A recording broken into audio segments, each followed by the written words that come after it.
All right, so here we go with chapter 1. We're just going to jump right in. When I think back on it, I'd have to say that it all started with the Golden Lotus. The Golden Lotus is a famous Chinese restaurant about 2 hours away from where I live. It is a long way to go for dinner, as Mom pointed out to Dad when his cousin first invited us to come for a birthday party. Dad, I said, I haven't seen BD for years. Dad said, I haven't seen BD for years, and my uncle is turning 75. We should go. My big sister Regina squealed, "The Golden Lotus is supposed to be amazing. We have to go. They have Peking honey bananas." My big brother Kenny said, "I'm in. Chinese banquets are always seriously loaded." I said, "Mama Lucia's is having a pizza and pasta special on Saturday, and they're showing the NBA All-Star game on the big screen." Guess who didn't get her way? When we walked into the Golden Lotus, though, even I had to admit that it was the most beautiful restaurant I had ever been to.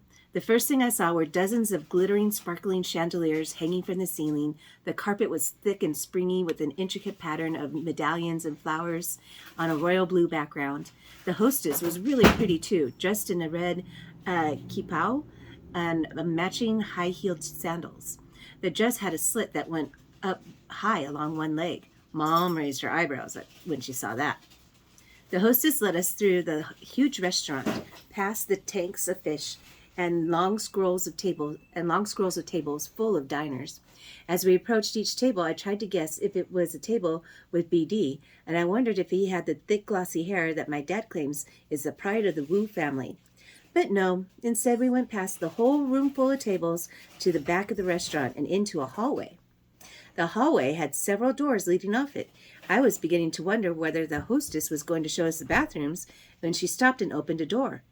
"Cool," said Kenny. "We get a private room." The room had a dark paneling and big round table in the middle. The people in the room were laughing and talking, but when we walked in, they all stopped and looked at us. Awkward. I ducked behind Mom. I hate that feeling of everyone staring at me. "Steve!" One man stepped forward and called my dad. He did not have the pride of the Wu family hair. He had a round, shiny, bald head. "BD, it's been too long," said Dad, and they hugged, thumping each other on the back.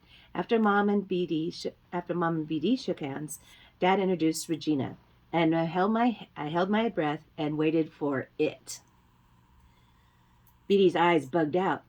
"Nama Piao Liang," he exclaimed. "So pretty." He stepped forward as if Regina's beauty actually took up the room. Regina blushed, but you'd think she'd be used to it by now. People couldn't help themselves admiring her smooth pink-white skin, her long, thick eyelashes, so unusual for a Chinese girl. And yes, she has the Wu family hair, so silky and shiny that children reach up and stroke it. If you didn't know the word for pretty in Chinese, you'd learn it soon enough hanging around Regina in a Chinese restaurant.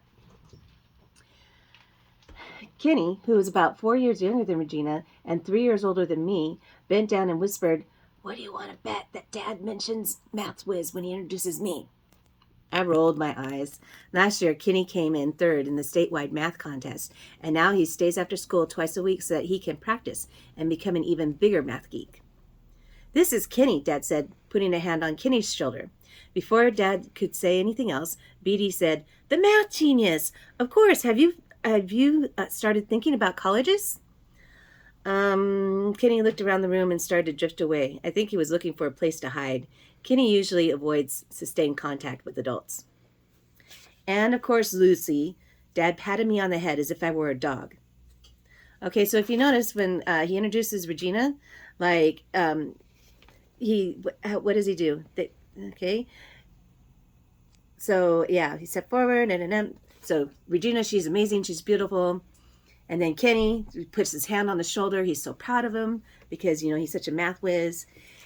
And then, of course, Lucy, what does he do? He pats her on the head like she's a dog. In some Asian cultures, I believe that's considered to be really derogatory. Yeah, so you can kind of see the family dynamics and how Lucy fits in with the rest of the family. BD looked at me and smiled politely. I guess after exclaiming over Regina and Kenny, he had run out of things to say. Is that kind of sad? All around the room, people were speaking Chinese. One group of ladies was involved in an excited conversation, their voices rat-a-tatting like machine guns. I grabbed Kenny by the elbow. "Don't leave me," I begged. I was terrified that someone might try to start a conversation with me. If we got past, "How are you?" and "How old are you?" I was in deep trouble in the Chinese-speaking department. "Wu Shi Sui," I practiced in my mind. "I am 11. "Relax," said Kenny. He pulled out a huge paperback biography of Benjamin Franklin and slid into a chair. Once Kenny immerses himself in a book, there's no chance of a decent conversation, so I pretended to be fascinated in the carved chair I was sitting in. "Ooh, such nice carvings of flowers and leaves. What pretty wood." Luckily, a waiter showed up, and everyone took that as a final signal to find a seat. At least Kenny would have to put his book away now and talk to me. The chairs around the table began to fill with people, and I was glad that I had grabbed one next to Kenny. I caught one of the rat-a-tat ladies giving me a funny look. Then she leaned over and said something to the person next to her, and she pointed her chopsticks at me. How rude! Before I could glare back at her, Regina tapped me on the shoulder. "Lucy, get up. You need to change seats." "Excuse me? You're not the boss of me." I turned away from her. She probably wanted to sit next to Kenny. "I'm serious. Get up." She was using that mean whisper I'd seen mothers use with small children at the library. I looked around the table. There were 2 empty seats left. I could see Regina's purse hanging from one, and there was one by the door next to another rat-a-tat lady. "What is your problem?" I mean whispered back. Then I heard a gentle cough behind Regina. An old man was standing there, and I think it was his birthday we were celebrating. He made a little wave with the back of his hand as if to say something. It looked like he was trying to say, "Don't worry about it." Regina shook her head and then smiled politely as she gripped my arm tightly and lifted me out of the chair with one hand. Ouch! Suddenly I realized that everyone at the table was watching us. I dropped my head and let Regina steer me toward the last empty chair. When the table began to rumble with conversation again, Regina said, "The chair farthest from the door is for the oldest person. Didn't you know that?" Obviously, I didn't know that. Regina, on the other hand, wasn't even in college yet, but it was like she was practicing. She practically majored in being Chinese. Me? I wanted a menu to hide my face. Maybe they had my favorite, orange beef. We didn't get menus. Instead of asking what we wanted, the waiters just brought in a huge tureen of soup on a cart and started serving bowl after bowl. At first I was excited because I love wonton soup, but this soup turned out to have veiny green vegetables and big black mushrooms, and while everyone was happily slurping down their soup, I pressed the back of my spoon into the soup so I only scooped up the broth. The waiters started bringing in a whole line of dishes, each one scarier than the last. The whole fish with dead eyes that stared at me, baby octopus with tiny tentacles that I imagined tickling the insides of my mouth. There was one plate that I would not have even figured out if Regina hadn't squealed, "Jellyfish, yay!" So we can kind of see that the girls, the sisters, are very different, right? I heaped some plain white rice on my plate and began to eat it slowly enough to last the whole meal. Mom caught my eye and made a yummy face, and I scowled back. Clank. The lady sitting next to me plopped 2 small oysters onto my plate. She seemed nicer than Mrs. Rude Pointer, so I smiled politely as I could and shook my head. This only seemed to encourage her. She plucked up an oyster and gulped down the slimy insides that had been, and then showed me the empty shell. I shuddered and ate another mouthful of rice. To be fair, I'm kind of a picky eater. Everyone loves blueberries but me. They just look like tiny eyeballs. And milk? Don't get me started on milk. "Ta hui zhang zhuan wen ma." The oyster lady looked at my parents and gestured toward me. I knew what that meant. She wanted to know if I could speak Chinese. "Ta jing dong," Dad answered. "She understands what she hears." This was being generous. I only understood a little bit. So at the other end of the table, Kenny was having a great time. Kenny eats anything and everything. And the old man who took my seat on the other, and the woman sitting next to Kenny took turns heaping food on his plate, urging him to eat more. So, you know anybody like that? Yeah. Beatty leaned over and said something to Mom while tilting his head toward Regina, who was practically ruling over the table, enjoying her food and chatting in perfect Chinese. My mom beamed and said something back, and something else, and something more. Even though I couldn't hear what she was saying exactly, she was undoubtedly telling him that Regina had won a full scholarship to Hamilton University, and she had won it because she had started the Chinese Culture and Language Society at school. Regina had single-handedly gotten the school to offer Chinese as a class and persuaded the PTA to buy Chinese language software and brought dozens of speakers to school to discuss Chinese language, food, history, culture.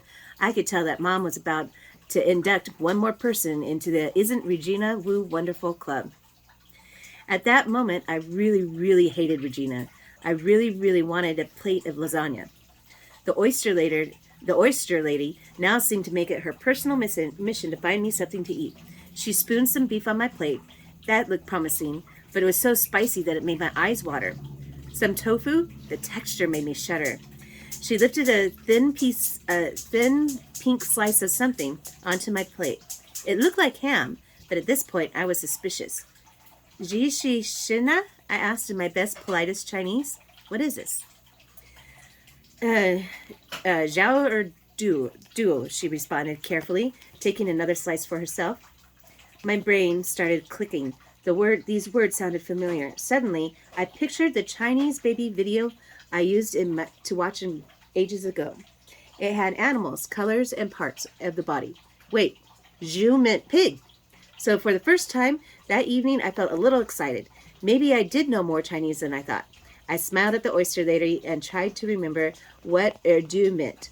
And that sounded like a word from the video, too. My stomach dropped. I remembered the body part section of the video. Erdu means ear. Pig ear? No, thank you. I wrinkled my mouth shut and shook my head. I was so grossed out that I couldn't even eat the Peking duck that she put on my plate, its crispy skin just waiting to crackle in my mouth. I took another bite of rice. A waiter clattered into the room with another cart and began serving each person from a large shallow bowl. Whatever it was, it must be something so good that they wanted to make sure everyone got one. I turned my head to see what it was, but too many people were leaning over their plates, blocking my view. Plunk! The waiter dropped it on my plate with a soft thud. It was small and gray and no bigger than a deck of cards. It wasn't pretty either. It was like some of the other dishes. It looked like bits of meat tacked together in one lump. What was this? I leaned back in my chair. That's when I stopped looking, and that's when I stopped looking at the mystery lump as a bunch of parts. There was a head, a body, and legs, and a perfectly skinned and cooked frog. The oyster lady leaned over and said her first words in English all night. Like chicken! She smiled widely. Suddenly, I was very grateful that Regina had forced me to sit near the door. I jumped out of my seat and started running. Where was that bathroom? So, introduction into the story, we see that get a picture of Lucy with her family, and we see that she's having a hard time fitting in and feeling like she has a place there. So as we read, we're going to see how things progress. I'll see you later. Thank you.